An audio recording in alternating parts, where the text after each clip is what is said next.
काही ठिकाणी उपोषणंसुद्धा सुरू आहेत ओबीसीच्या कार्यकर्त्यांची आणि नेत्यांची. माझी या सगळ्यांना विनंती आहे की आम्ही सर्वच इथे अनेक जे कायदे तज्ज्ञ आहेत, वकील आहेत, त्यांना हे सर्व कागदपत्र देऊन या संदर्भामध्ये जे काही संभ्रम आहेत त्याबद्दल त्यांची मतं आम्ही अजमावत आहोत, माहिती घेतो आहोत. आवश्यक असेल तर निश्चितपणे जे आहे त्यांच्याशी चर्चा करून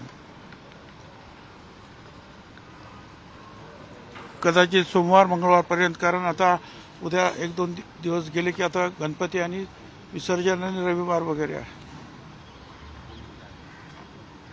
तर कोर्टात, हायकोर्टात जर जाण्याची सुद्धा आमची तयारी आहे. पण त्या संदर्भामध्ये आपल्याला अनेक कागदपत्रांची जे जुळवाजुळव करावं लागते, आवश्यकता भासते. आम्ही सगळेच लोक जे आहेत मुंबईमध्ये या संदर्भामध्ये वेगवेगळ्या कायदे तज्ज्ञांशी चर्चा करतो आहोत. सगळ्यांची चर्चा केल्यानंतर सर्व आमच्या नेत्यांशी माझी आपणा सगळ्यांस विनंती आहे की आपण अगदी शांतपणे, अनेकांनी ते काम केलेलं आहे की जिल्हाधिकारी कार्य, तहसील कार्यालयामध्ये आपली पत्रकं देणं आणि ओबीसीच्या हक्कावर गदा येणार नाही अशा प्रकारची जी आहे शासनाकडे मागणी करणं, हे काम केलेलं आहे. आणखीन काही ठिकाणी राहिलं असेल तर त्यांनी ते करावं. पण ते सोडून माझी विनंती आहे सगळ्यांना की बाकीच्या ज्या काही आंदोलनाचे प्रकार आहेत, कोणी उपोषण करतायत, कोणी मोर्चा काढताय, कोणी शासन निर्णयाच्या संदर्भामध्ये कागद वगैरे जे आहेत फाडतात, काय करतात, असं जे पाहतोय मी, मला असं वाटतं की तूर्त आपण ह्या सगळ्या गोष्टी त्वरित थांबवाव्यात अशी मी आपणाला विनंती करतो आहे. आम्ही याचा अभ्यास करून योग्य तो निर्णय घेणार आहोत. ओबीसीचं नुकसान होत असेल असं आमच्या वकिलांनी पूर्णपणे आपल्याला निश्चितपणे सांगितल्यानंतर आणि हायकोर्टात जाण्याची तयारी दर्शवल्यानंतर आम्ही निश्चितपणे हायकोर्ट असेल किंवा सुप्रीम कोर्ट असेल, या सर्व ठिकाणी जाण्याची आमची तयारी आहे. पण त्यासाठी आपल्याला कल्पना आहे 1-2 दिवसाची आणखीन आवश्यकता आहे.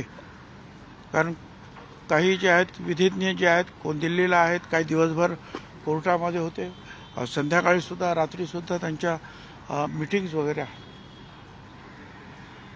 तर आपण सगळ्यांनी तूर्त शांत राहा.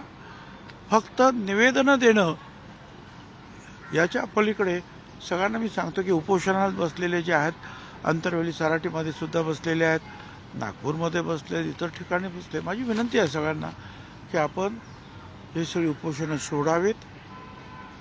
शांततेनं जे आपलं म्हणणं जे आहे सरकारी दरबारी लिहून त्यांना कलेक्टर किंवा तहसीलमध्ये द्यावं आणि वाट पाहावी. सर्व ओबीसी नेत्यांशी चर्चा करून पुढील काय निर्णय आहे तो मी आपणास निश्चितपणे कळवेल. धन्यवाद. निर्णय घेणार आहात साधारण कालावधी काय? धन्यवाद.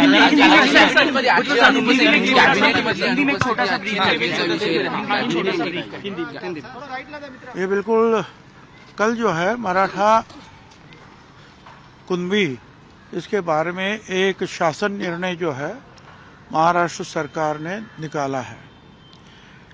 इससे जो है ये ओबीसी के हमारे अनेक जो हमारी संगठना है, हमारे कार्यकर्ता है, लोग हैं. आता isakal.com आहे देशातील नंबर 1 ची मराठी न्यूज वेबसाईट. प्रत्येक अपडेटसाठी isakal.com ला नक्की भेट द्या.